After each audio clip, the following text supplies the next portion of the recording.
I'm the celebrity. An alarming video showing the body of a person who took their own life. I'm only 9 years old. Is it exploitation? Is it borderline abusive? No! No! No! No! Oh my God, bro! You all know what a misbehaving kid is like when they're desperate to get any sort of attention. They'll kick and scream and hold their breath, and negative attention is pretty much just as good for that kid. Even if you go to punish them, they're getting the attention they crave. So really the only thing you can do is in some way try to show them that they will not get what they want from this behaviour. You have to kind of ignore them. And what's funny is that social media algorithms kind of work in a similar way, where negative comments are still useful, they're still liked. Hell, I've heard stories of YouTubers putting things that are wrong into their videos specifically to try and bait people to correct them in order to drive up comments. Negative attention is still attention. But that gives birth to a problem, because we end up with a situation where these social media algorithms, where people can make a lot of money by getting a lot of views, essentially don't care whether they're getting positive or negative comments, and so we get the rise of the douche tuber, the rise of the obnoxious asshole, the rise of the modern day influencers. We now have a generation of narcissists who will do anything to get attention, anything to get their name to circulate on the internet, and the social media platforms continually reward this behaviour. And these people get opportunities in music, film, or even professional wrestling of all places, and they'll get these opportunities ahead of people who have dedicated their lives to their craft. They become this weird self-fulfilling prophecy of more easy opportunities leads to more notoriety, which leads to more easy opportunities. The Hawk Tuah girl might be the best ever example of this self-fulfilling attention cycle.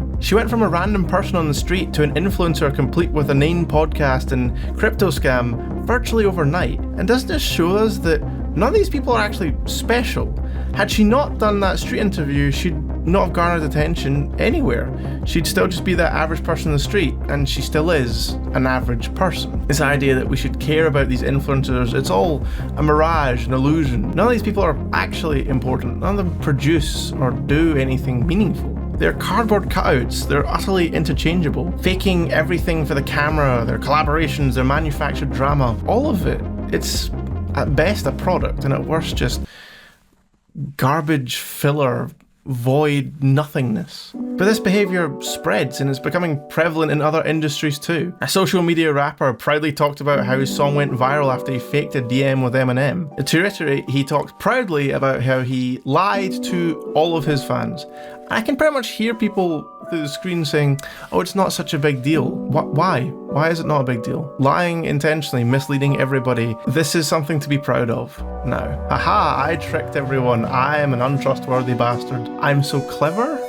But of course, if you point any of this out, you're a hater. You're just jealous. And all these other childish, funnily enough, excuses that people will readily offer up for others for some reason. Between clickbait titles, fake content, faked emotions, fake thumbnails, it's become completely acceptable, even promoted, expected to be fake as fuck. Always. And maybe the most dangerous part about these people is the message they're giving to our kids, that this is the way to be.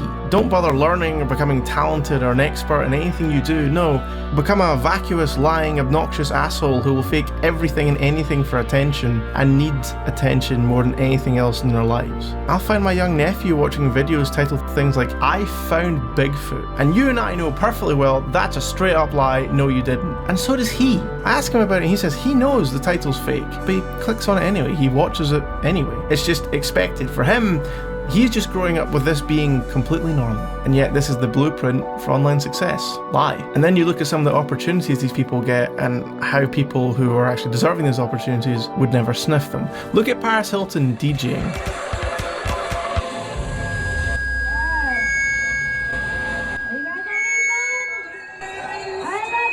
And trust me, as someone who would have loved to have that kind of opportunity, this is sickening to any real DJs out there. In fact, right now online, there's quite a lot of backlash and hate about these Instagram DJs who just spend the whole time dancing and pointing their phones at people and not, DJing. And this feeling only multiplies when most of us work boring, crappy jobs to prop up this whole system, and then these talentless hacks, seemingly swimming in money and opportunities that you can only dream of, parade their wonderful lives to you on social media. So we come to hate them. their lies, their arrogance, their egos, their self-obsessed natures. And one of the problems is that most of these influencers believe their own hype. They think they really are this super important person that deserves all of this attention. And they really are just that spoiled kid who was never actually made to grow up and is now living in a world which rewards that nature. Me and you have to live in the real world, but they don't, and that feels really wrong. And so we come to hate them.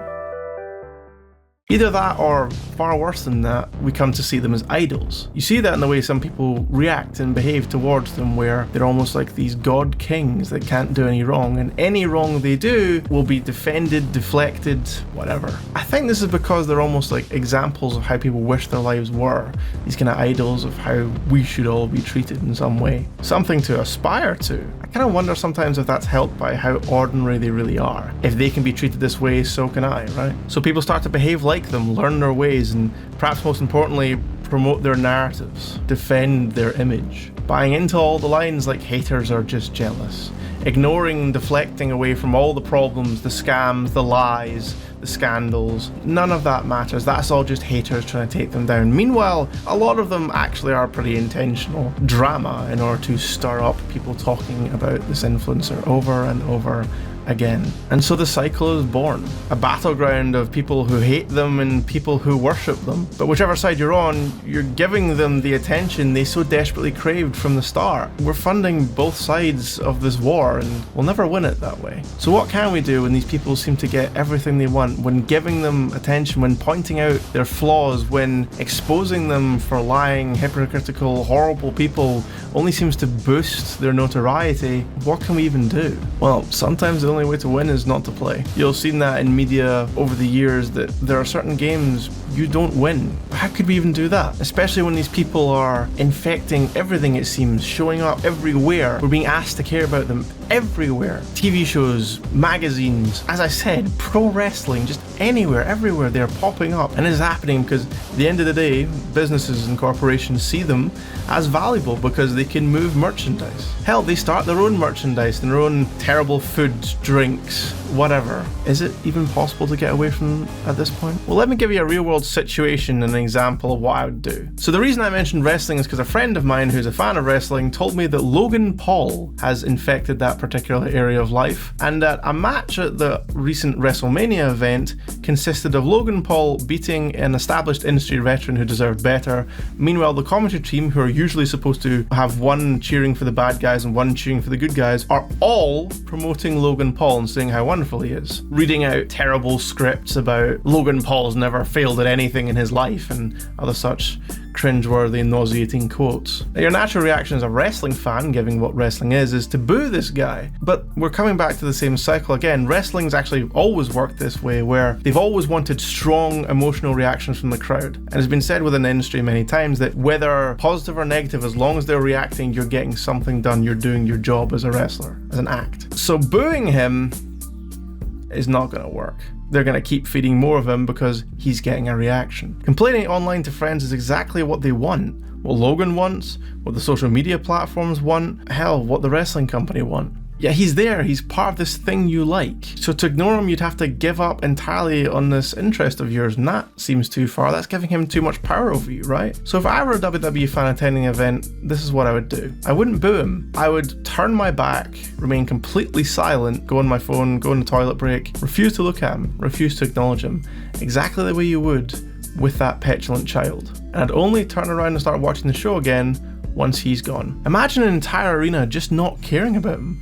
Backs turned, silent, completely ignoring him. No matter what he says, no matter what he does, ignored. Symbolically, it's as if the arena was empty. Nobody cares about him. But who did you come to see tonight? Logan, nobody is here to see you.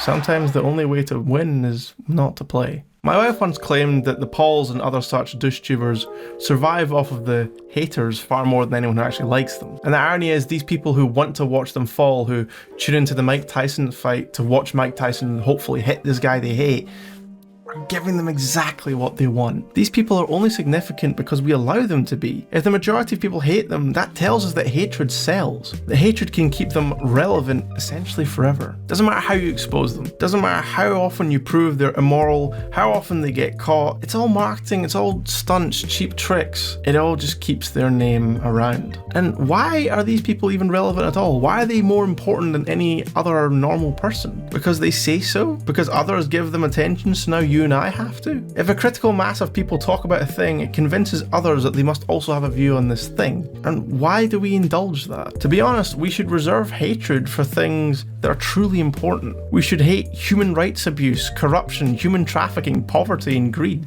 We shouldn't bother with a spoilt man-child desperate for any attention they can get. The only thing that's actually important about these people is the negative influence they have on their followers. But that again, if they don't have any followers, if no one cares enough to hate them, no one will care enough to defend them, no one will care. That social status is the only thing that pins them up. Without it, they're nothing. An actor, a musician, someone with a talent has that talent. That is why they are where they are. That is what got them there. Well, at least most of the time. These people are solely dependent on their status. They're all status. The status is self-proclaimed. It's fulfilled by the love and hate relationship the internet has with them. And finally, without it, they have nothing. So if you want to get rid of them, the only action you have is to ignore them. What happens when we as a society ignore the misbehaving child? When all the screaming and the banging fists and stamping feet and holding breath doesn't work anymore? When the nauseating ego and self-importance lead to silence.